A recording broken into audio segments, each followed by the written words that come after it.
Dans Folie douce, il est possible que soient abordés des sujets comme la dépression, la drogue, le suicide, les violences sexuelles, même si promis ça sera jamais frontal ou graphique. Si vous, qui écoutez, traversez un moment particulièrement difficile, si la vie vous semble accablante, c'est ok, ça arrive, ça m'est arrivé. Ne restez pas seul. Vous pouvez en parler à votre médecin qui vous orientera vers un professionnel de la santé mentale. Ou alors, appelez le 31 14. Le 31 14. Il y a des gens formés qui vous écouteront avec bienveillance. Voilà, prenez soin de vous et place à Folie douce. Je suis fou! Oh non, pas ça. Leave Benny alone! Please! Pas la salpêtrière. Mais tu m'as tout volé! Tout! Non, pas ça. Non! I say put mental health first. Je ne suis pas folle, vous savez. Calmez-vous. Je me calme si je veux. The more insecure I felt, the more I drink. Écoute Benoît, les piscines c'est pour les enfants. Normalement tu devrais aimer aller à la piscine. Tu comprends? Mais tu sais ce que t'es? T'es le roi des cons au pays des emmerdeurs. I am black and a woman and I'm not angry at all. Hell, I'm pissed the fuck off. I'm mad as hell. Connard! Connard! C'est des cris qui n'ont laissé derrière eux aucune mémoire. Ici Folie douce, le podcast qui libère la parole sur la santé mentale. À commencer par la mienne. T'as vu la fraîcheur là ce matin? Ta petite routine matinale au top, une demi-heure de yoga. Bravo Lorraine, putain wesh meuf. T'es même pas en retard, tu vas même pas louper ton train. Ici Folie douce, avec Rokhaya Diallo. Quand j'entends des choses qui me révoltent, je ne peux pas m'empêcher de répondre. La musique est tellement pas contractuelle. Je suis place du Tertre, il pleut, il bruine. C'est très désagréable. Et voilà, je sors du parc à chiens. Je voulais faire cette intro au parc à chiens, mais j'étais entourée d'un nombre assez important de canidés qui aboient. Donc je me suis dit que j'allais épargner vos oreilles et attendre d'être en marche vers le studio pour faire cette petite intro de rue, désormais rituelle, de Folie douce. Je m'apprête à interviewer Rokhaya Diallo. Je suis tellement contente. C'est une des toutes premières personnes en fait à laquelle j'ai pensé pour Folie douce. Je lui ai envoyé un message il y a plus d'un mois pour lui exposer mon projet. Et elle m'a tout de suite répondu avec beaucoup d'enthousiasme. Ça fait aussi partie des choses qui m'ont convaincue que j'avais une bonne idée. Quand Rokhaya Diallo valide, c'est qu'on est dans la bonne direction. Et Rokhaya, j'ai pensé à elle parce qu'en fait...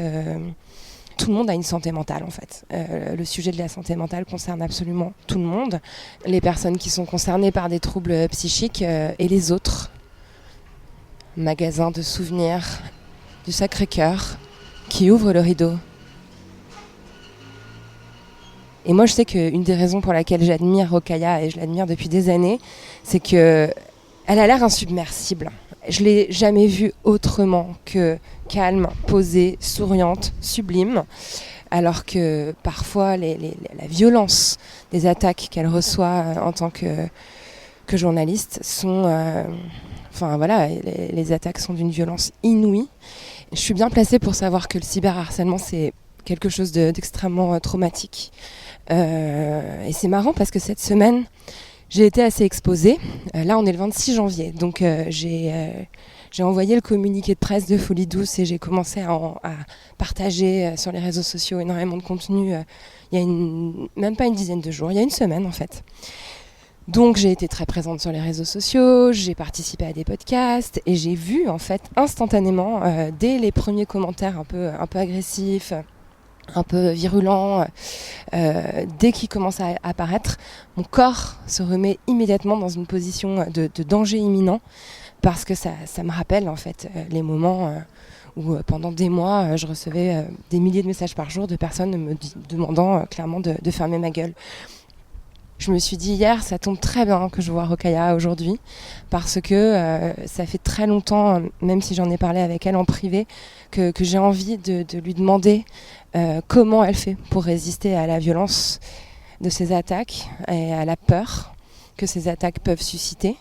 Et surtout, j'ai envie de lui demander si elle résiste vraiment. Parce que j'ai tendance à penser que peut-être on ne sait pas tout, peut-être qu'on ne voit pas tout. Et parfois, derrière le sourire et l'armure imperturbable, il y a peut-être un peu plus de souffrance qu'on l'imagine. Donc voilà, je suis en route.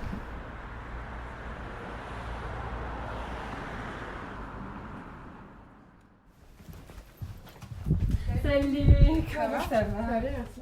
Et toi? Ouais, ça va. Ouais, je suis contente de te voir. Merci de t'être rendu disponible pour l'enregistrement ce matin.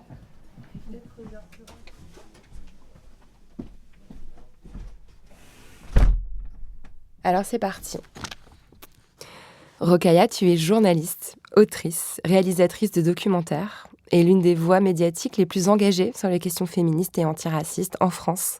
Ça serait vraiment long d'énoncer tous tes accomplissements, mais entre autres choses, tu tiens une colonne dans le Washington Post, tu es la co-hôtesse avec Grace Lee du podcast de référence en France sur les questions de racisme Kiffe ta race, tu es l'autrice du best-seller Ne reste pas à ta place et la co-réalisatrice d'un documentaire tout récent, Destin croisé, qui met en valeur la convergence des luttes contre l'antisémitisme et contre le racisme aux États-Unis.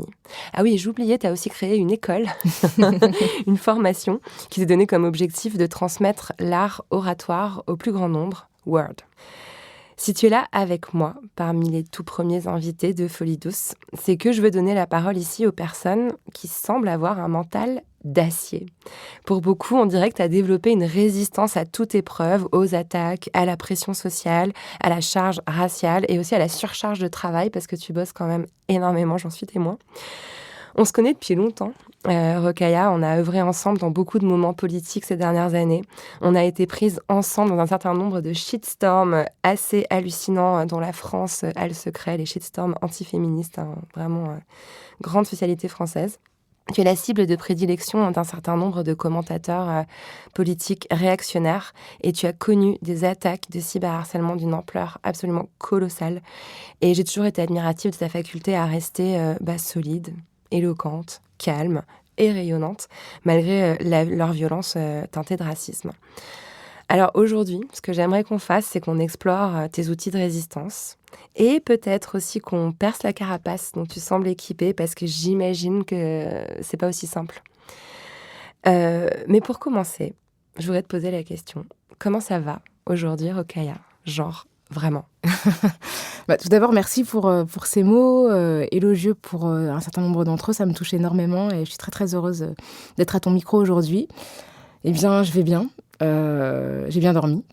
Souvent, je dors peu, enfin beaucoup moins que ce dont j'ai besoin, mais aujourd'hui, c'est un jour où j'ai dormi suffisamment, donc je vais bien. Génial, c'est tellement important le sommeil. C'est capital. C'est moi, la base de tout. En plus, moi, j'ai vraiment besoin de dormir, donc je vais contre ma nature assez régulièrement, beaucoup trop. Et c'est parce que tu travailles trop tard ou parce que tu travailles la nuit? Je travaille plus la nuit. Je l'ai fait ça pendant longtemps. Mais j'ai arrêté de travailler le soir et le week-end, sauf quand j'ai des événements ou des déplacements. Mais dans ma routine quotidienne, j'évite, justement pour éviter que le travail ne prenne trop d'espace personnel. Mais c'est vrai que je regarde des séries. C'est-à-dire que quand j'ai une soirée, j'ai vraiment envie de l'exploiter au maximum. Donc j'ai tendance à un peu traîner, parfois inutilement. Donc je suis une couche-tard de manière générale, je l'ai toujours été. Mais c'est vrai que comme je dois me lever tôt pour mes activités, c'est plutôt le fait de me lever tôt qui réduit mes nuits que véritablement des activités impératives. Et puis parfois, c'est vrai qu'il y a les voyages, le décalage horaire qui peut effectivement me fatiguer aussi. Hyper intéressant. Je trouve ça incroyable que tu aies ramené ça directement au sommeil, parce que s'il y a bien un truc que j'ai compris ces dernières années en travaillant sur ma propre santé mentale, c'est qu'en fait, si j'ai bien dormi et que j'ai bien bu de l'eau, généralement, j'arrive mieux à affronter le monde. Non, c'est hyper important. En fait, les trucs basiques de s'hydrater, de se nourrir, de dormir, ça change vraiment tout. C'est-à-dire que tu peux vivre une journée complètement différemment en fonction des heures de sommeil que tu as au compteur. Et moi, je le sens. Puis en plus, toi et moi, on fait des métiers où on parle beaucoup. Dès qu'il te manque, en tout cas pour ce qui me concerne, dès qu'il manque du sommeil, je bafouille. Je réfléchis beaucoup plus lentement. Et donc, tu le sens, en fait, notamment quand tu fais des directs, que tes réflexes sont pas du tout les mêmes, quoi. Ouais, tu cherches tes mots. Exactement. Et quand tu les dis, tu sens que tu butes. Et puis, t'as pas les mêmes réflexes, en fait. Donc, ça a vraiment une conséquence qui peut être très lourde. Et c'est quelque chose que tu as appris avec le temps, avec l'expérience, à être disciplinée sur cette question-là? Pas vraiment. J'ai pas la discipline que j'aimerais. Je me rattrape souvent le week-end, donc je fais des grasses mat de taré. Franchement, mais vraiment, j'ai aucun complexe à me lever à midi. Enfin, vraiment, ça me dérange pas du tout. Donc, je me rattrape le week-end, mais c'est pas un vrai rattrapage. La semaine, je me lève assez tôt. Mais j'ai cette conscience-là de l'importance du sommeil depuis longtemps et du repos et du temps à soi. C'est-à-dire de vraiment faire, pas bosser, de regarder, enfin, en tout cas, de s'aérer l'esprit avec des loisirs, ça, c'est quelque chose dont j'ai conscience depuis super longtemps et qui a quand même été assez structurant. Même avant mon engagement, j'ai toujours vraiment pris soin en tout cas, d'avoir du temps pour moi. On a déjà, je pense, une clé super importante. Est-ce que tu es forte, toi, pour identifier les émotions qui te traversent ? Pas forcément. En tout cas, pas forcément pour mettre des mots dessus. Je prends pas forcément ce temps. Mais en revanche, je m'écoute. C'est-à-dire que ce que je fais souvent, c'est que je dis ce que je pense. Donc, pas toujours au moment où je le pense. Mais en fait, voilà, je garde pas les choses pour moi. Donc, et c'est souvent notamment dans le contexte conflictuel. Je suis vraiment capable d'aller chercher, quand j'ai vécu un moment qui me déplaît et que je me dis ça va pas, je peux, tu vois, une semaine, un mois, un an après, voir la personne et dire écoute, ça vraiment, j'ai pas... Enfin voilà. Donc ça, c'est sans forcément identifier les émotions. En tout cas, c'est l'émotion de la frustration. En tout cas, c'est pas une émotion, mais en tout cas, la sensation de frustration et la colère que je peux éprouver envers quelqu'un, je la garde pas pour moi. Ça, voilà. Je l'identifie en l'expulsant de moi.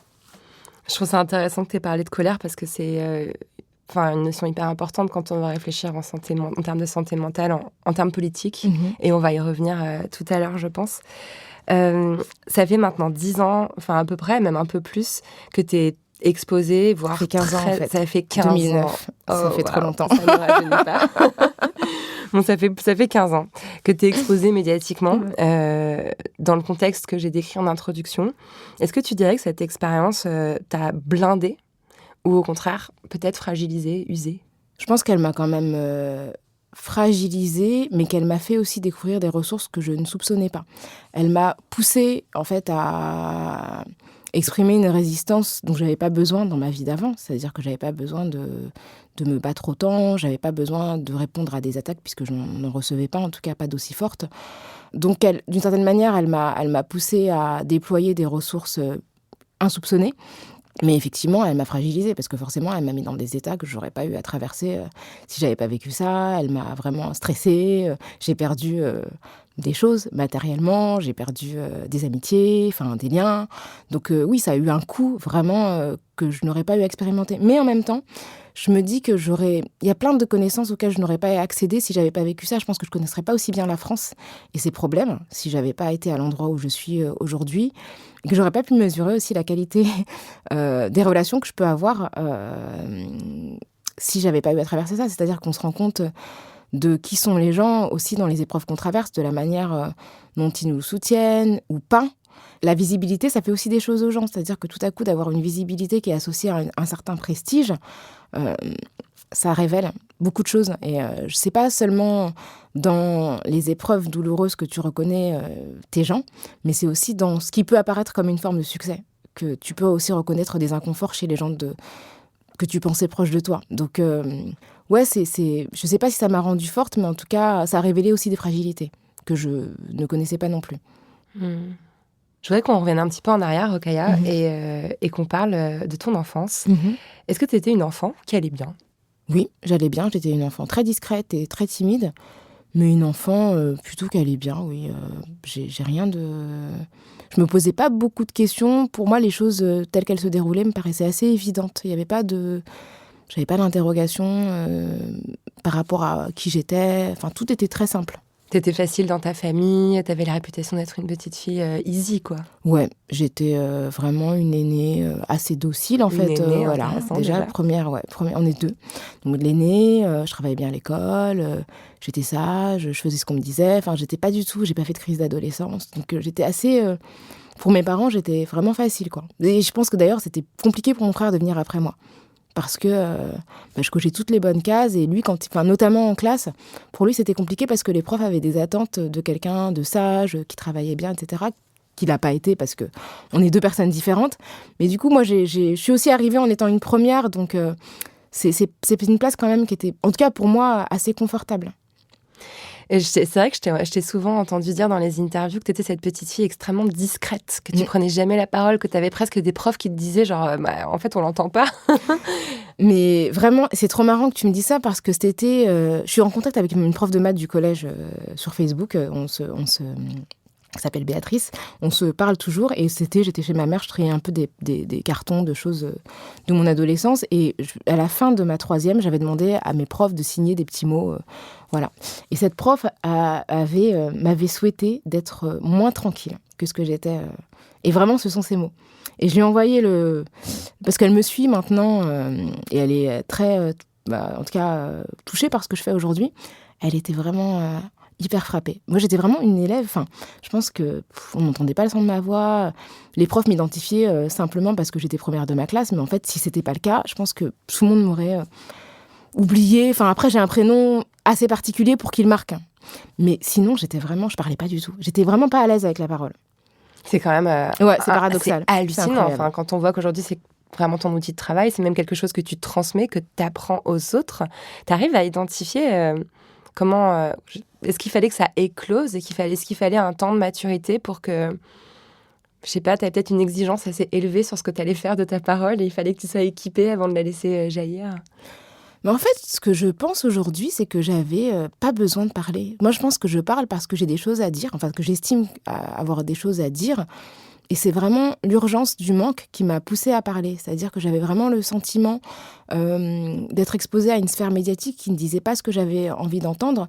Et c'est plutôt dans l'énergie de ce que je te décrivais au début, le sentiment d'injustice et de frustration qui m'a donné envie de dire ce que je n'entendais pas. Et que, étant enfant, j'avais pas du tout ce sentiment, j'avais pas besoin de parler. Et c'est vrai que quand j'ai pas besoin de parler, même dans ma vie aujourd'hui, je dis rien en fait. Tu vois, si tu m'invites à un dîner où il y a des gens, je vais rien dire tant que j'ai rien à dire en fait. J'écoute. Donc c'est plutôt ça en fait qui m'a poussée à me découvrir et à aller dire les choses. Mais je reste quand même aujourd'hui quelqu'un d'assez discret. Même si, tu vois, j'expose mes pensées, mais pas forcément ma personne ou mon intimité, tu vois. C'est vrai. C'est vrai qu'on connaît pas grand-chose de ta vie privée, que tu l'exposes pas du tout sur les réseaux sociaux, que t'es pas du genre à parler effectivement à tort et à travers. Non. Tu parles dans un but très précis. Exactement. En général. C'est très, c'est très calibré en fait, et c'est oui, plus en réponse à un vide, en tout cas ce qui m'apparaît comme un vide, et puis en réponse aussi à ce qui me paraît injuste. C'est-à-dire quand j'entends des choses qui me révoltent, je ne peux pas m'empêcher de répondre. Ça, et ça, pour le coup, dans ma vie, les gens autour de moi me disent « mais pourquoi tu... » Enfin, et ça provoque vraiment des disputes. Parce que je réfléchis parfois pas suffisamment, et je dis spontanément ce que j'ai envie de dire à un moment où je sens qu'il faut que je dise quelque chose, et ça, pour le coup, c'est aussi un défaut. C'est une forme d'impulsivité. Oui, et d'incapacité à endurer ce qui m'apparaît comme une injustice. C'est-à-dire que j'ai aucune endurance sur ça, et donc je dis le truc directement. Et parfois, je me dis que peut-être que je devrais réfléchir avant de parler. Et ça, pour mes parents, c'était insupportable quand j'étais petite. Je répondais tout le temps. Tout le temps. Je vois très bien. Est-ce que t'as une... Enfin, moi, j'ai l'impression que je sais, mais je veux pas répondre à ta place parce que je t'ai déjà interviewé quand même au Carreau du Temple, ça fait maintenant 5 ou 6 ans, donc j'avais déjà quand même une bonne idée de ton parcours politique. Du moment, en fait, où est né en toi le sentiment de révolte que tu viens de décrire, cette idée que vraiment, là, c'est pas possible de laisser faire les choses telles qu'elles sont faites, il faut que j'y aille. Je pense que je l'ai toujours eu, dans le sens où j'ai toujours identifié autour de moi, ou dans les séries que je regardais étant petite, j'étais vraiment une enfant de la télé, j'ai regardé énormément de séries, donc j'ai toujours identifié ce qui me paraissait comme injuste, ou les personnages que j'aimais parce qu'ils étaient justes, parce qu'ils défendaient des causes justes et la justice. Donc ça, c'est quelque chose qui m'a animée toujours, et j'ai toujours été sensible à ça. Mais le moment où ça m'est paru vraiment insupportable, c'est à partir du début des années 2000, quand Sarkozy est devenu ministre de l'Intérieur. Là, j'ai vraiment commencé à sentir une pression, mais presque thoracique, par rapport à un discours qui était très orienté contre les banlieues, contre les personnes minoritaires. Et puis après, le discours autour du port du foulard dans les écoles, en 2004. Franchement, moi, j'étais dans un mouvement féministe blanc, et en fait, je me suis sentie... complètement, je me suis dit, mais c'est pas possible en fait, qu'est-ce que vous racontez ? Enfin, vous pouvez pas accepter qu'on considère que des femmes doivent être exclues de l'école, alors que l'instruction, c'est un outil d'émancipation. Qu'est-ce qui va pas en fait ? Même si vous considérez qu'elles sont opprimées, en quoi vous leur rendez service en faisant ça. Donc ça a été vraiment un moment où je me suis dit, il faut que je fasse quelque chose. Et la deuxième chose, c'est la mort de Ziad Benna et Bouna Traoré à Clichy-sous-Bois et la couverture médiatique. Je pense que ça a été un déclencheur important parce que j'ai compris que les médias étaient capables de déshumaniser des enfants qui avaient été victimes d'une course-poursuite alors qu'ils n'avaient rien fait, et de les voir mourir et de trouver tout un tas de justifications, alors que moi, ce que je voyais, c'est des gamins qui auraient pu être mes petits frères ou mes cousins et qui étaient morts dans une forme d'indifférence politique et médiatique. Et ça m'a vraiment poussée à vouloir créer une association pour dire quelque chose, pour dire autre chose. Et là, ça a été un déclencheur. Mais c'est vrai qu'avant ça, j'avais des révoltes. Moi, j'étais intéressée j'étais à attaque, donc par les histoires de dette, plus géopolitique, en fait, du rapport entre la France et l'Afrique. Mais c'était très théorique, en fait. Je faisais pas le lien entre l'Afrique et moi, alors qu'en fait, il est très évident. Mes parents sont des immigrés de Gambie et du Sénégal. Donc évidemment, la question de la dette post-coloniale en Afrique, ça avait tout à voir avec ma famille, pourquoi j'étais là, pourquoi j'étais française. Mais je faisais pas un lien direct. Mais j'étais déjà engagée. Mais le fait de dire et de prendre vraiment la parole et de pas être un élément d'un groupe, mais de prendre vraiment, d'être devant, en fait, ça m'est venu avec ces événements-là. Ouais. Effectivement, je m'attendais à ce que tu évoques la mort de Ziad et Bouna en octobre 2005 à Clichy-sous-Bois. Et en fait, je me dis qu'il y avait quelque chose de super intéressant à explorer là, parce que suite à la mort de ces deux adolescents, ont explosé des révoltes dans les banlieues françaises, un peu partout en France. Des révoltes nées d'une colère hyper légitime que tu viens d'exprimer dans les termes les plus clairs possibles, mais qui sont décrits comme des émeutes dans les médias. Et ça m'a fait penser, en fait, au stéréotype de la femme noire en colère. C'est-à-dire que, en fait, il y a un stéréotype raciste qui consiste à désigner les femmes noires comme des femmes pleines de colère, et ce qui, du coup, désamorce ce qu'il y a de légitime dans la colère des femmes noires. Et je voulais... t'as pas encore entendu le générique de Folie douce, mais je voulais signaler que dans le générique, il y a la voix de l'humoriste américaine Portia Olayiwola, qui est une humoriste américaine et qui dit, donc elle le dit en anglais, donc je vais traduire, « Je suis une femme, je suis noire, et je ne suis pas en colère. Je suis folle de rage. » Est-ce que ce parallèle te semble pertinent ? Je vois pas comment on peut être aujourd'hui en France une femme noire et musulmane pour ce qui me concerne aussi, et ne pas être en colère. C'est-à-dire que c'est pas ma situation individuelle qui est privilégiée, j'en ai toute conscience, mais c'est tout ce que je vois dans ce que subissent d'autres personnes qui me ressemblent, qui ont des appartenances communes avec la mienne. Et puis le discours public qui se dégrade de jour en jour, bien sûr, ça rend vraiment dingue de colère. Et c'est tout à fait légitime. Après, moi, ma colère, je la contiens, j'arrive à l'exprimer à travers mes différentes contributions. J'ai trouvé des vecteurs, en fait, pour dire ce que j'avais à dire. Mais si j'avais pas ça, je sais pas ce que je ferais, en fait, aujourd'hui. Peut-être que je me battrais, en fait, physiquement. Voilà, moi, ça m'est déjà arrivé d'avoir envie de gifler des gens, mais vraiment... Mais voilà, franchement, je comprends, en fait. Ça rend ouf d'impuissance aussi. C'est-à-dire qu'on a des gens qui sont dans une forme de sérénité totale, dans un contexte qui est immonde et qui est horrible, où il y a des gamins qui meurent, en fait, et qui ne sont pas du tout perçus comme des gamins. En fait, on ne les perçoit pas comme des enfants, dont les familles sont en deuil, et on raconte ça, en fait, comme si c'était tout à fait... ça pouvait faire l'objet d'une conversation tout à fait... calme et anodine, alors qu'en fait, derrière, il y a des vies qui sont brisées. Et bien sûr, ça rend dingue. Et moi, j'ai cette chance de pouvoir, oui, comme je l'ai dit, canaliser cette colère et lui donner une forme, en fait, qui atteint aussi les personnes responsables de ça, qui les atteint d'une manière ou d'une autre. En tout cas, voilà, en écrivant dans la presse internationale, forcément, ça a un impact. Donc, ça me procure une satisfaction qui m'apaise. Mais pour des personnes qui ne peuvent pas faire autrement, je comprends qu'on ait envie de tout brûler. La vérité, c'est que je comprends cette colère et elle n'est pas moins légitime que d'autres formes de réaction politique. On fait ce qu'on peut avec les moyens dont on dispose. Et en réalité, si on repense à ce qui s'est passé cet été, après le meurtre de Nahel Merzouk, on ne parlerait pas de tout ça si des gens n'étaient pas sortis dans la rue. Ce qui a maintenu le sujet de la mort de Nahel dans l'actualité, en réalité, c'est toutes les révoltes qui s'en sont suivies. Et c'est malheureux, mais il faut faire ça pour que on s'intéresse à ce qui se passe dans ces quartiers, pour que la presse internationale, tout à coup, vienne se demander qu'est-ce qui ne va pas en France. Sinon, en fait, ça aurait été un mort parmi d'autres. Mais je me demande dans quelle mesure, justement, t'as pas été obligée de canaliser cette colère.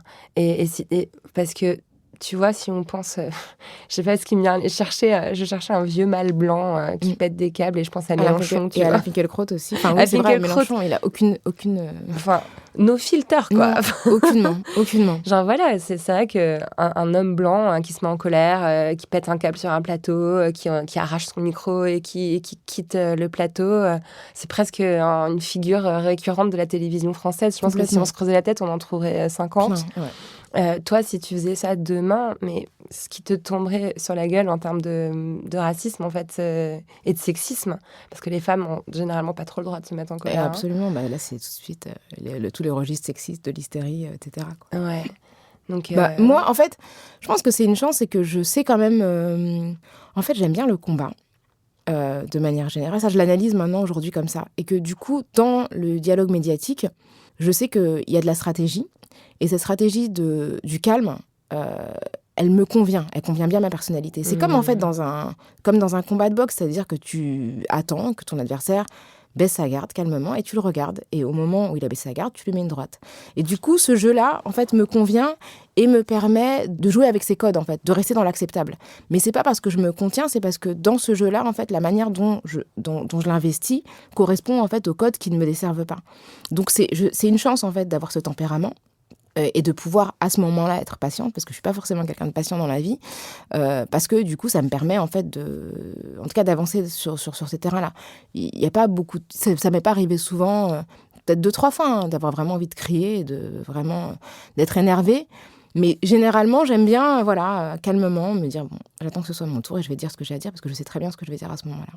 Mais ça me sert complètement. Et je sais que si j'avais une autre personnalité, un autre tempérament, on ne me ferait pas de cadeau si je m'énervais. C'est sûr que ça apparaîtrait complètement différemment. Et d'ailleurs, paradoxalement, il arrive souvent que des gens me trouvent agressive. Et je me dis, mais ça se voit que vous ne me connaissez pas. Si j'étais vraiment agressive, mais vous seriez vraiment en train de pleurer, en fait. Parce que...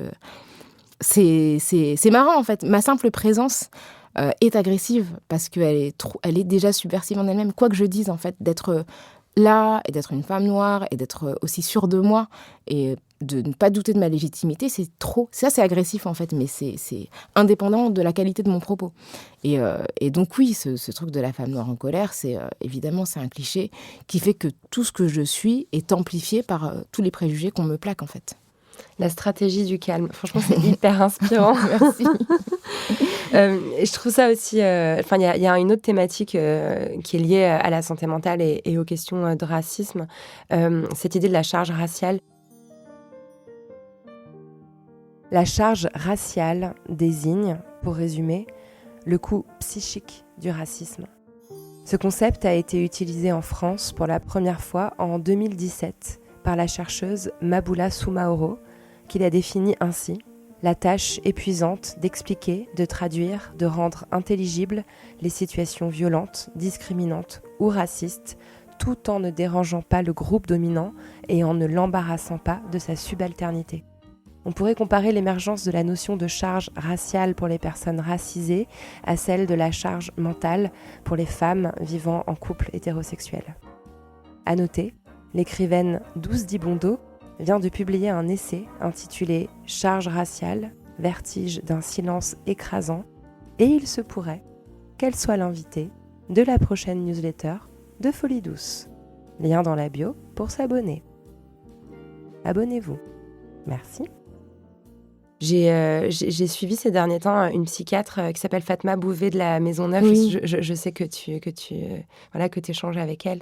Et en fait, j'ai aussi pris la mesure en l'écoutant de à quel point non seulement ces préjugés racistes ont un impact sur la santé mentale des personnes racisées, sur leur santé physique aussi, parce qu'évidemment tout est extrêmement lié. Enfin, c'est une santé, mais aussi à quel point c'est compliqué pour une personne racisée d'aller trouver un soutien psychologique ou psychiatrique en raison d'un espèce de syndrome méditerranéen dont j'avais entendu parler sur le plan, disons, physiologique, où quand une femme noire appelle les urgences à Strasbourg, on lui dit « Madame, vous exagérez », et puis voilà. Ouais, Naomi Mukenga.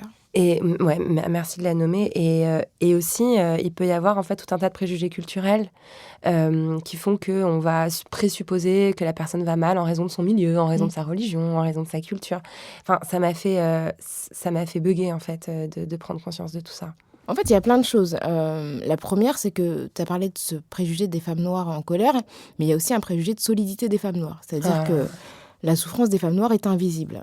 On apparaît toujours comme des personnes qui ne souffrent pas, à qui on peut tout faire sans que ça n'émeuve quiconque. C'est-à-dire que les injustices... Enfin, je peux évoquer le fait que j'ai été cyberharcelée par une personne publique au vu et au su de tous pendant des années, c'est-à-dire que c'est documenté, c'est chiffré, etc.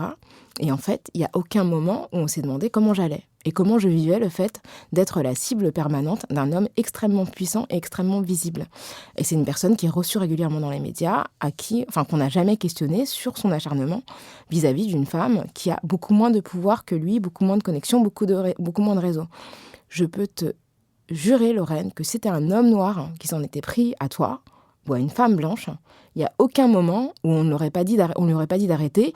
Voilà, on aurait compris ce que tu subissais et on aurait perçu la possible souffrance et l'angoisse, en fait. On aurait perçu comme une victime. Exactement, comme une victime. On aurait estimé que tu es en danger et on aurait compris comment pour toi ça pourrait être angoissant. Et ben moi, il n'y a aucun moment où on s'est dit que j'étais en danger. Il n'y a aucun moment où on s'est demandé comment j'allais. Imaginer que je puisse tu vois, avoir que ça puisse avoir des conséquences psychologiques, c'est même pas une interrogation. Il se trouve que je vais bien, mais il y a une telle apparence de solidité des femmes noires on se pose pas la question. Et je peux penser à d'autres femmes comme Assa Traoré. Tu vois, elle a perdu son frère. C'est une femme qui est en deuil, qui connaît par cœur les circonstances de la mort de son frère qu'elle ne cesse de répéter et de décrire. Et les gens n'ont aucune empathie pour elle. C'est-à-dire que n'importe quelle personne perd un membre de sa famille. Je suis désolée de t'en parler là, Lorraine, je sais ce que tu as vécu. On sait la douleur, en fait, que c'est de le répéter et de ne pas savoir, en fait, de ne pas avoir de justice pendant... Maintenant, ça fait presque 8 ans, tu vois. Et les gens en parlent comme d'une carriériste qui a trouvé un créneau pour émerger médiatiquement. Je me dis, mais c'est incroyable, en fait, de faire ça à quelqu'un et de ne pas voir que c'est une femme qui est en souffrance. Et que, à supposer qu'on ait des reproches à lui faire, moi, j'en ai aucun. Tu as le droit de commettre des erreurs quand tu vis ce genre de choses. C'est-à-dire que tout ce que tu fais n'est pas nécessairement rationnel et calibré de manière juste et exacte parce que tu es dans une souffrance aussi, que tu portes la charge aussi de ta famille. C'est-à-dire qu'elle est dans sa famille la personne qui a décidé de porter le combat alors qu'ils sont ils sont nombreux à souffrir. Et moi, je trouve ça fou, en fait, comment on te voit pas, en fait, comme une personne. Et ça, c'est une des conséquences du racisme. Et après, évidemment, le racisme, ça a des séquelles physiques et psychologiques parce que tu es en permanence exposé et renvoyé à ton appartenance raciale. Et puis, moi, je veux dire, par exemple, l'islamophobie, moi, je suis musulmane, je suis pratiquante, je suis croyante. De voir la manière dont on parle des musulmans et dont on ne peut pas être musulman sereinement dans ce pays, c'est dur, en fait. C'est que je me dis, mais en fait, j'ai pas le droit d'exister. Quand j'entends Marine Tondelier qui explique que dans une manif, c'est vraiment abusé de dire Allahu Akbar, alors qu'en fait, quand tu pratiques l'islam, quand tu pries, à chaque prière, tu dis Allahu Akbar une dizaine de fois. Ça veut dire Dieu est grand. Exactement. Je pense que c'est aussi important de le traduire parce ça qu'en veut fait, dire Dieu est grand. C'est très simple. Exactement, dire, c'est très simple. Et c'est un terme, en fait, que toute personne qui prie régulièrement répète au moins 50 fois par jour. Donc, quand tu as une responsable politique qui t'explique que dire ça en manif, c'est vraiment scandaleux, tu te dis, mais en fait, là, tu es en train de dire que ma croyance la plus profonde ne peut pas exister. C'est-à-dire que je ne peux pas dire que Dieu est grand parce que je le dis en arabe et que c'est la langue de ma religion. Et c'est ça, en fait. Et tu l'entends de la part d'une personne qui est censée être proche de toi politiquement. C'est une femme qui est féministe et qui est de gauche. De fil des Verts, quoi. Exactement. Oui, je ne l'ai pas précisé. C'est pas Éric Zemmour. Tu vois, Éric Zemmour, on sait qu'il va nous agresser verbalement. Et tu l'entends toujours. Tu as toujours cette petite musique qui t'explique que tu es indésirable. Donc évidemment, ça te provoque le sentiment de ne pas être chez toi alors que tu ne connais que ce pays. Et ça a des séquelles vraiment graves.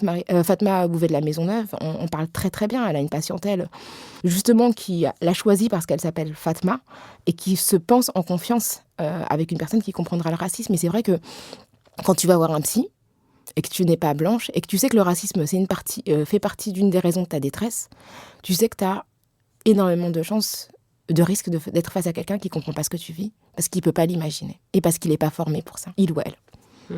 Et ça, c'est très compliqué parce que la personne s'imagine effectivement que tu es opprimé, comprend pas le rapport que tu as en tant qu'enfant d'immigré avec tes parents. Donc, qui va te dire, ah ouais, mais bon, si votre mère vous parle comme ça, il faut couper les liens. Tu dis, mais...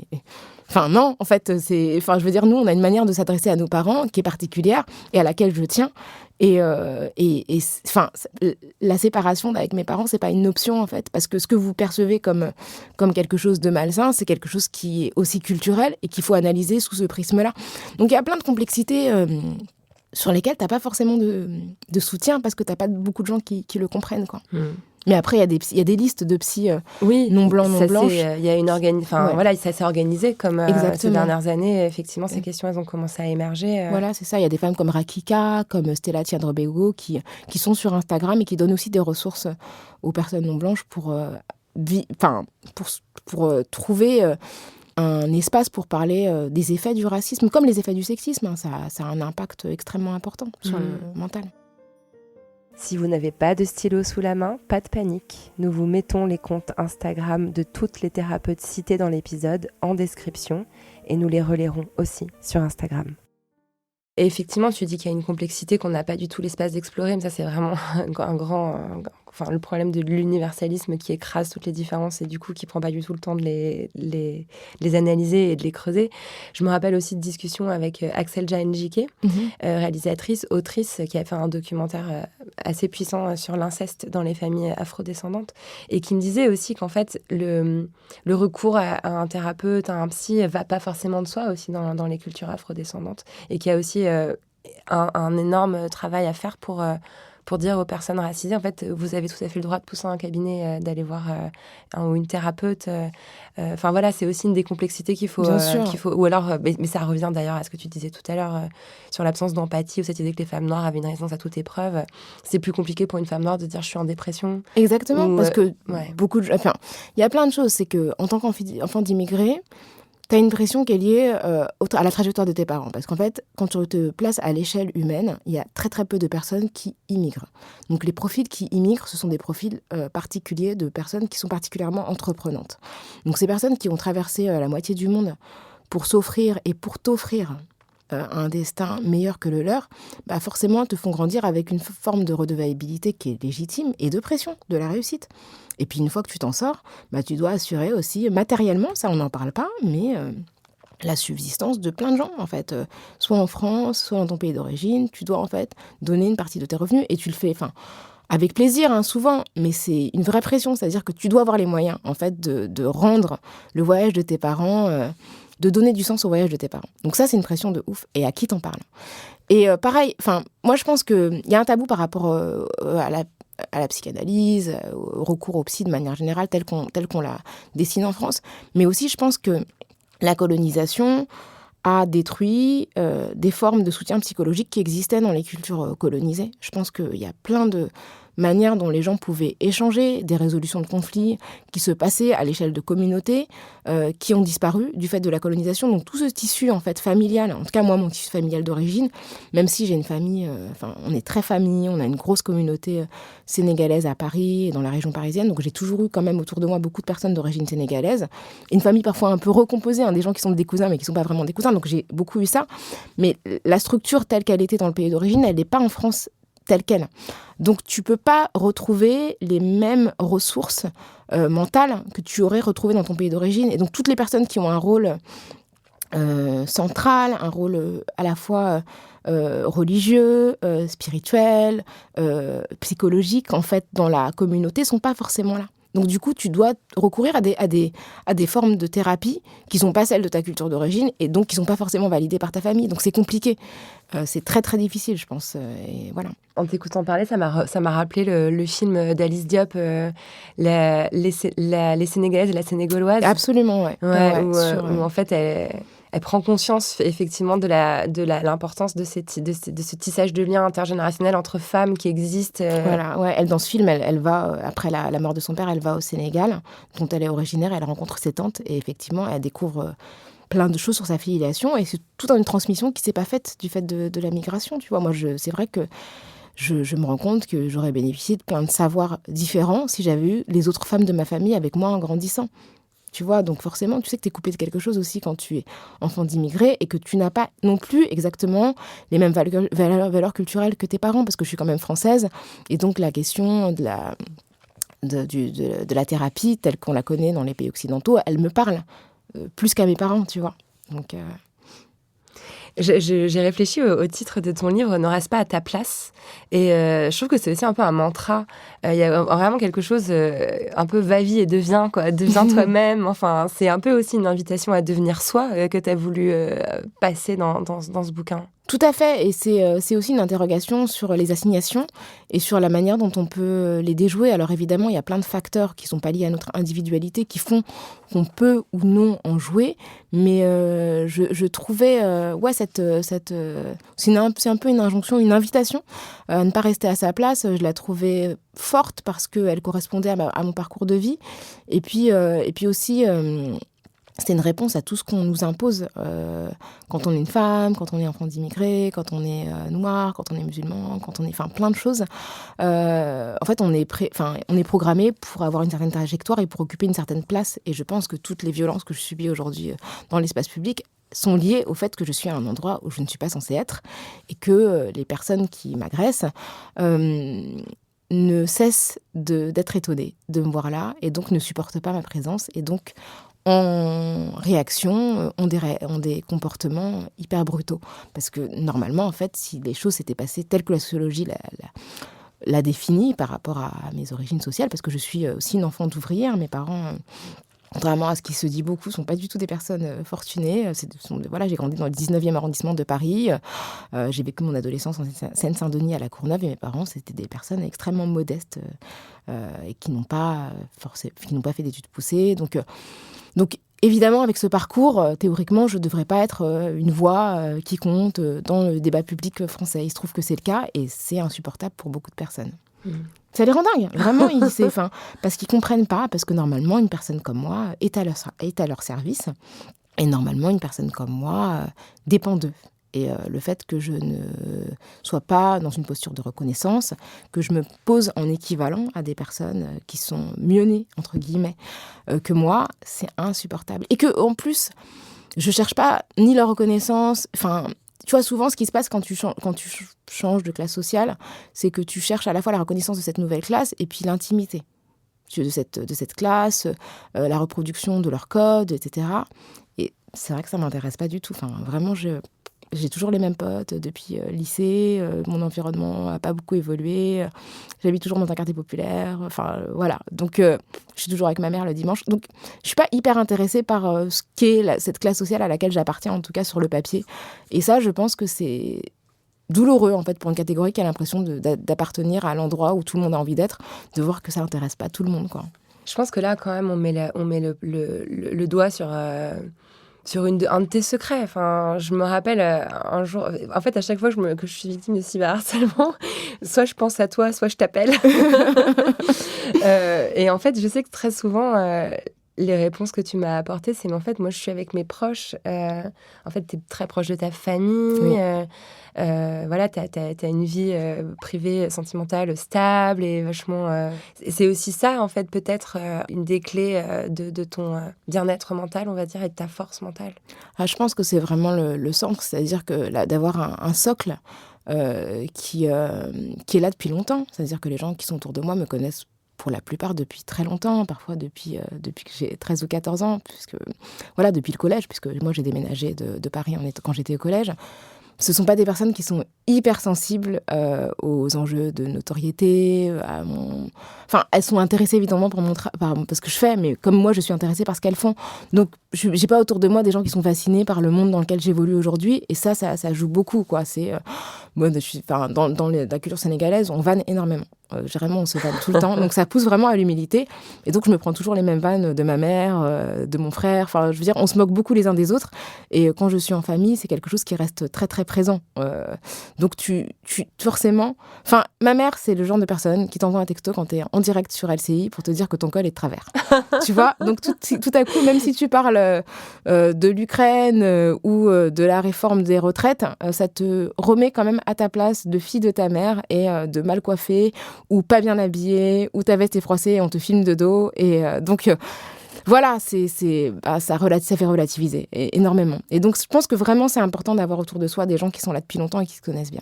Et de pas aussi faire bouger tout cet environnement-là en fonction de l'endroit où tu bouges socialement, tu vois. Ouais, de garder son socle. Exactement. C'est marrant parce que je voulais te poser une question sur le fait, enfin voilà, t'es quand même, et j'adore que ce soit quelque chose qui soit complètement, j'allais dire assumé, c'est pas du tout le bon mot, mais quelque chose que tu revendiques fièrement, sans problème. T'aimes la mode, t'aimes les vêtements, t'as souvent voilà, des fringues incroyables, des beaux bijoux. Venant de toi, ça fait plaisir. Et je me suis demandé si c'était justement, si ça faisait partie de ton armure, aussi, enfin, si ça permet aussi d'imposer un certain respect face à tes adversaires, d'être cette femme extrêmement chic. Mais en fait, c'est ta mère.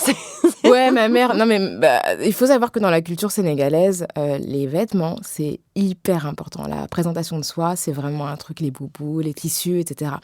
Il se trouve que ma mère est de formation styliste modéliste, donc qu'elle a beaucoup, moi je l'ai grandi au bruit de la machine à coudre, donc elle a toujours fait mes vêtements quand j'étais petite, ce qui était génial. Quand il y avait un carnaval, j'avais ma robe de princesse, mon frère avec sa cape de Zorro, enfin c'était canon. Mais il y a toujours eu beaucoup de pression pour qu'on soit très bien habillé, qu'on présente bien, qu'on fasse pas honte à la famille, etc. Moi, pendant très longtemps, j'étais loin de ça, et bizarrement, en fait, en devenant public, j'ai renoué avec un truc que je rejetais pas mal, et qui est lié à la culture sénégalaise et à la position particulière de ma mère.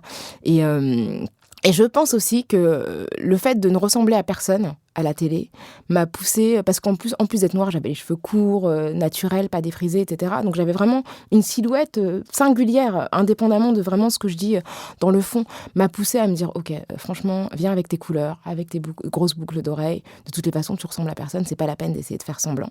Et donc ça m'a aussi poussé à investir des choses, à la fois des choses qui sont liées à des stylistes, j'aime bien les stylistes africains, les jeunes stylistes africains, etc., mais aussi la mode de manière plus générale, parce que aussi il y a beaucoup de préjugés sexistes sur les femmes qui se présentent physiquement d'une certaine manière, c'est-à-dire que soit tu es dans le registre intellectuel, soit t'es dans la mode, enfin tu peux pas conjuguer les deux. Et d'ailleurs il y a une féministe, toi et moi, on kiffe pas trop, qui m'a décrite dans son livre en disant que j'étais une activiste bien connue et mannequin bijou. C'est-à-dire que je me dis, mais en fait, c'est une manière de t'invalider. Ah bah, complètement. Tu vois, c'est-à-dire que tu sais très bien ce que je fais et je fais le même métier que toi. Mais tu vas expliquer. Et c'est pas, je veux dire, c'est pas une honte d'être mannequin. Je trouve ça canon, tu vois. Mais c'est pas du tout mon cas. Donc, d'effacer ce que tu fais réellement pour te réduire. Parce qu'elle sait que mannequin, ça évoque des préjugés sexistes à plein de gens. Et que, en fait, ça évoque quelqu'un qui ne réfléchit pas, alors que c'est pas vrai. Il y a énormément de mannequins qui sont absolument brillantes, quoi. Chez les mannequins, tu trouves les mêmes profils que chez toutes les femmes. Mais donc, tu vois, ce truc-là, c'est pour ça que j'aime bien jouer avec les deux. De me dire que, bah oui, j'ai le droit de vivre de ma pensée, mais en même temps, j'ai le droit d'aimer la mode et de faire en sorte que ma mère ne m'embrouille pas quand je vais la voir le dimanche. Parce que je suis suffisamment bien habillée à ses yeux. C'est du sexisme pur et dur. Hein, mais moi, c'est pareil. Les gens qui supportent pas les idées que je véhicule adorent rappeler que j'étais journaliste de mode au magazine Elle, que je viens d'un milieu super futile, que je suis superficielle. Évidemment que je suis blonde. C'est aussi hyper important de le rappeler tout le temps dans les articles qui parlent de mes idées. Enfin. Ouais, c'est comme si la mode, en fait, enfin, c'est comme si que tout ce qui est artistique n'était pas lié à une forme d'intelligence qui était valide, tu vois. Et puis en plus, enfin, nous, on s'est connus quand t'étais au Elle. T'as couvert aussi. Enfin, moi, je sais ce que tu faisais. Donc, oui, mode. Il y avait de la mode, mais il y avait beaucoup d'actualités politiques, quoi. Donc, c'est vraiment dingue. Et ces mêmes personnes vont faire la couverture du Elle en étant très fières, quoi. Tu vois. Donc, merci de le rappeler. Je voulais quand même qu'on passe un moment ensemble pour parler du cyberharcèlement. Toi, c'est un sujet, je pense que tu as été probablement une des premières journalistes en France à employer le terme publiquement. Tu as fait un documentaire sur le sujet qui s'appelait « Les réseaux de la haine » que tu as fait en 2014. Donc vraiment, on est bien avant MeToo. Et voilà, tu l'as vécu. Tu as été une des premières à le subir en réalité. C'est une expérience qui traumatise en fait. Et je pense que 10 ans se sont écoulés depuis ton premier documentaire où tu débunkais déjà beaucoup de choses à ce sujet. Mais entre-temps, je crois que la partie santé mentale a émergé. Je pense au documentaire Sale pute de Myriam Leroy et Florence Hénault, où on voit témoigner Nadia Dam. On peut pas être... Enfin, Nadia Dam, donc je vais quand même recontextualiser, qui est une journaliste qui avait fait une chronique sur France Inter où elle s'en prenait à un groupe, on va dire, masculiniste pour résumer, et qui a été cyberharcelée pendant des mois, voire des années. Et puis harcelée dans sa vie privée. Enfin, ça allait jusque dans sa vie privée. Ouais. qui menaçaient sa fille, qui ont divulgué son adresse personnelle. Elle a dû déménager. Enfin, elle a vécu quelque chose d'absolument, dont on se remet pas. Et on voit dans ce documentaire, je crois très clairement l'impact que ça a pu avoir sur sa santé en fait, en général. Virginie Despentes aussi, elle a pris la parole assez régulièrement pour dire en fait c'est insupportable. Toutes ces voix, ces milliers de voix qui s'élèvent sans qu'elles aient de visage pour nous dénigrer, ça laisse des séquelles vraiment profondes dans le psychisme. Moi qui l'ai vécu, je sais que dès que je vois un commentaire sur moi émerger en ligne et que je vois qu'il commence à y avoir 2, 3, 4, 5, 10 likes sur ce commentaire, je me dis ça va repartir. Et mon corps en fait se fige et que ça déclenche en fait une peur. Je crois que l'émotion c'est la peur. Toi qui as vécu ça, je pense probablement à une échelle, mais décuplée par rapport à tout ce que je viens de décrire. Est-ce que tu la ressens encore, cette peur ? Moi, en fait, c'est vrai que j'ai fait ce documentaire Les réseaux de la haine il y a longtemps maintenant. C'était suite à une plainte que j'ai portée contre quelqu'un qui m'a menacée de viol. Et d'ailleurs, j'ai eu un procès, j'ai gagné, il a été condamné. Donc c'était vraiment, je l'ai gagné en 2014. Donc c'était vraiment au tout début. Le terme cyberharcèlement n'existait même pas à l'époque. Moi, ce qui m'a le plus choqué en termes de vagues de haine, c'est d'être au cœur d'une polémique. C'est-à-dire que tout à coup, tu te retrouves en top tweet, tout le monde parle de toi et déforme ta pensée. Et ça, pour le coup, c'est vraiment un truc qui me fait me réveiller en sursaut hyper tôt le matin de révolte par rapport à l'injustice. C'est-à-dire que tu te dis, mais attends, je travaille tellement et on va me résumer à une phrase qui n'est même pas de moi. Et que tout le monde se met à commenter ça. Tu vois, tu t'allumes la télé, il y a un débat sur toi. Et tu te dis, mais c'est pas possible en fait qu'à ce point, on ne lise pas ce que je fais. Et que, en revanche, on s'investisse dans une petite brèche comme ça qui a été créée par des gens qui te détestent, quoi. Donc ça, ouais, franchement, ça me frappe. Mais honnêtement, ce qui me fait le plus de mal, vraiment, c'est, tu vois, les trucs genre... j'ai perdu un procès l'année dernière. J'ai gagné, j'ai été relaxée en appel, mais j'étais dégoûtée. En fait, j'ai fait 3 tweets sur une personne dont j'estimais qu'elle avait obtenu des gains de manière, en tout cas, illégitime à mes yeux. Il a porté plainte et j'ai été condamnée. Je fais, attends. Donc moi, je me fais cyberharceler pendant 10 ans. J'ai quand même obtenu 2 condamnations, quoi. Mais globalement, tout le monde s'en sort tranquillement. Et moi, je suis condamnée pour 3 tweets. Et je te jure, j'étais dégoûtée. Et j'ai fait appel, malgré l'avocate que j'avais en première instance. Moi, j'estime qu'elle n'a pas fait son travail, mais elle m'a déconseillé de le faire. Et franchement, là, pour le coup, c'est mon côté buté. J'ai changé d'avocate et j'ai fait appel et j'étais relaxée. Mais ça m'a vraiment soulagée parce que franchement, ça m'a choquée, en fait. Je me suis dit, mais... Et ça m'a affectée, tu vois, dans le sens où j'étais hyper triste. Je me suis dit, mais c'est pas possible, en fait, que je sois condamnée. En plus, j'étais condamnée... c'est-à-dire que je devais... rembourser ses frais d'avocat, j'avais aussi dommages-intérêts. Je me dis, mais attends, donc je vais payer un mec blanc blindé. Qui va payer mes dommages et intérêts. Donc moi, je vais payer l'avocat sans doute le plus fortuné de Paris et le plaignant avec l'argent que je gagne aussi durement, alors que c'est moi la fille d'ouvrier dans l'histoire. Franchement, j'avais vraiment les boules. Et donc, je suis contente d'avoir été relaxée, mais je te jure que ça te met vraiment... T'es dégoûtée, en fait, tu vois. Et ça, c'est le genre de truc où les grosses vagues de... Pas le cyberharcèlement d'anonyme, ça me touche pas tellement, mais c'est quand tout à coup ton nom est au centre d'une polémique et tout le monde dit un truc de toi que toi tu estimes faux ou déformé. Ça me fait vraiment... ça me révolte, quoi. En plus, moi, je suis vraiment quelqu'un qui pense beaucoup, donc même quand je fais des films et que j'ai des idées, je me lève tout à coup en me disant « faut que je mette ça dans le film, etc. » Mais quand il y a un truc négatif, ça me fait ça. Tu vois, je me lève en sursaut le matin en mode c'est pas possible que je sois en top tweet pour... tu vois, vraiment, ça t'angoisse, en fait. Vraiment. Ça te réveille la nuit. Ça t'angoisse. Ça me réveille tôt le matin. Tu vois, c'est la première pensée. Oui, alors que j'ai besoin de dormir. Et du coup, moi, comme je suis vraiment dans ma tête, je pense beaucoup. Et du coup, tu te refais l'histoire plein de fois. Tu te dis, mais attends, comment j'aurais pu faire en sorte que les choses soient comprises différemment ou comment le chemin du truc peut être différent. Et souvent, ce que je fais, en fait, c'est que j'essaye de me réapproprier le truc. Tu vois, par exemple, sur le cyberharcèlement, j'ai fait un documentaire pour que l'histoire m'appartienne et qu'elle soit déployée selon mes termes. Et vraiment, soit je fais un article, soit j'en fais un élément. Tu vois, le fait que j'ai... tu vois, par exemple, sur le cyberharcèlement dont je te parlais au début, j'ai fait un article pour Le Guardian. Et Et franchement, il a cartonné l'article. Il a cartonné, j'ai reçu des messages du monde entier, de femmes qui m'ont dit, j'ai pas nommé la personne, mais des femmes qui m'ont dit j'ai vécu exactement la même chose. Et ça, c'est ma victoire. C'est-à-dire que mon histoire m'appartient et j'ai réussi à l'imposer là, à une échelle internationale, selon mes termes et avec mon expérience et ma subjectivité. Donc, c'est vraiment comme ça que j'essaie de conjurer l'angoisse que ça peut déclencher. C'est en m'appropriant cette douleur et en faisant quelque chose qui me sert, en fait, finalement, politiquement et même en termes de... Enfin, dans ma carrière, d'une certaine manière, sans en faire un calcul stratégique, mais en tout cas, je le mets à mon crédit, finalement. Ça me parle énormément, ce genre de démarche. Mais c'est marrant, et parmi les émotions que tu as citées, là, tu viens de parler de tristesse, tu viens de parler d'anxiété, mais pas de peur. Ouais. Tu ressens pas la peur, on dirait que t'es vraiment... En fait, je pense que si on devait trouver un mot pour te définir, ce serait peut-être le courage. Je sais pas, en plus je me sens pas particulièrement courageuse et je pense qu'il y a des raisons d'avoir peur, hein, faut pas se mentir, hein, je veux dire, on a déjà été menacés par des gens de la fachosphère. On sait qu'il y a une extrême droite qui est violente en France et qu'il y a des risques d'attentats réels, donc je suis consciente de ça et j'essaie de faire attention, mais je pense qu'il y a une partie chez moi, une partie d'inconscience qui m'aide aussi. Je pense que c'est aussi pour ça que j'y vais. Sans réfléchir aux conséquences, c'est parce que je ne veux pas vivre dans la crainte des conséquences et que ça conditionne ce que je fais. Mais la peur, faut quand même qu'elle soit là parce que c'est aussi une alerte. Donc je pense que c'est nécessaire. Et je pense qu'elle est à des endroits où elle doit être, mais en tout cas, les gens sur les réseaux me font pas peur. J'ai plus la crainte de l'arrivée d'extrême droite, tu vois, de trucs comme ça, et de me dire... Faut pas avoir peur de ça. C'est vraiment une peur irrationnelle. surtout quand ça fait 15 ans que tu dis attention, ouais. Et que tu vois le truc arriver gros comme une maison, que ça arrive vraiment, ça fait ça.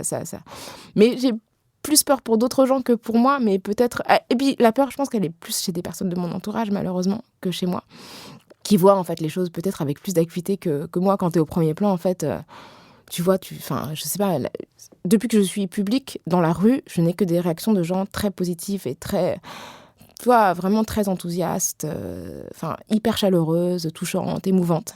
Même là, en arrivant, en fait, y a une femme qui m'a dit, qui m'a arrêtée, qui m'a dit, voilà, vous faites des choses pour nous, c'est important. Vraiment, c'est hyper touchant. Ça m'est arrivé une seule fois de me faire insulter dans la rue. Et j'ai eu une réaction complètement irrationnelle, c'est que j'ai couru après la personne pour lui demander qu'est-ce que t'as dit. Et j'ai pris mon téléphone et je l'ai filmé. Ce qui est ouf, en fait. Après, j'étais en interview et il y avait un caméraman avec moi. Et je l'ai regardé, il m'a dit tu veux qu'on y aille ? Et je fais ouais. Et je lui ai couru après. Et je me dis c'est ouf de faire ça, en fait. Ça n'a aucun sens. Et tu vois ce que je veux dire ? Je pense que j'ai pas réfléchi et que la peur est peut-être venue après coup. Et je sais qu'il a essayé de me frapper, le mec, en fait. Mais j'avais mon téléphone et je lui ai dit je suis en live, tu vas pas me frapper. Et j'étais pas du tout en live. Mais à ce moment-là, tu vois, je commençais à me dire bon, attends, s'il me frappe, je suis en public, qu'est-ce que je fais ? Où est-ce que je réponds ?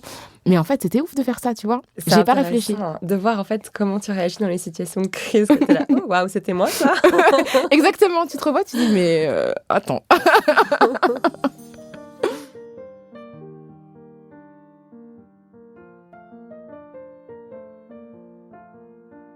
Tout à l'heure, en off, on parlait des archives, et c'est vrai que j'en ai pas vu beaucoup de moi, mais j'ai vu certaines archives de moi quand j'étais beaucoup plus jeune, et que j'étais vraiment première télé, t'es inconnu au bataillon et tout, et tu t'en prends à quelqu'un qui est genre ministre, tu vois, ou porte-parole du gouvernement.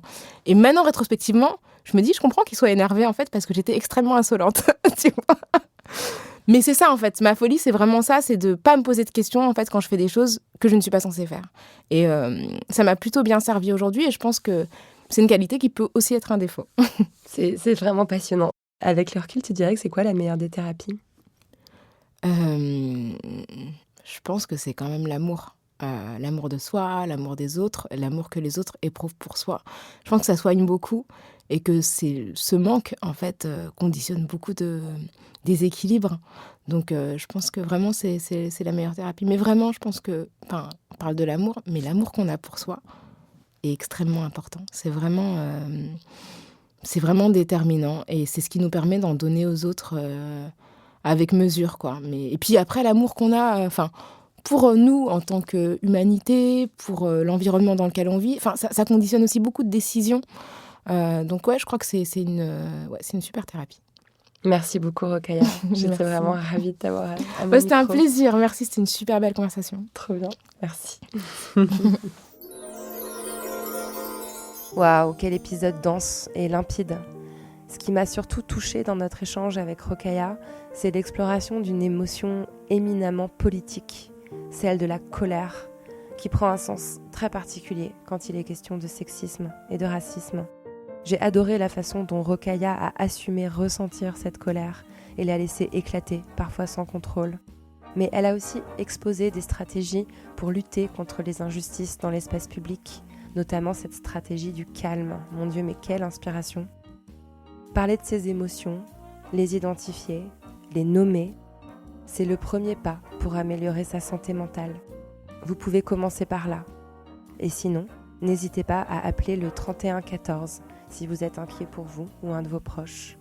Et vous pouvez nous suivre sur les réseaux sociaux pour bénéficier de tout un tas de ressources supplémentaires liées à l'épisode. Voilà. Prenez soin de vous et prenez votre temps.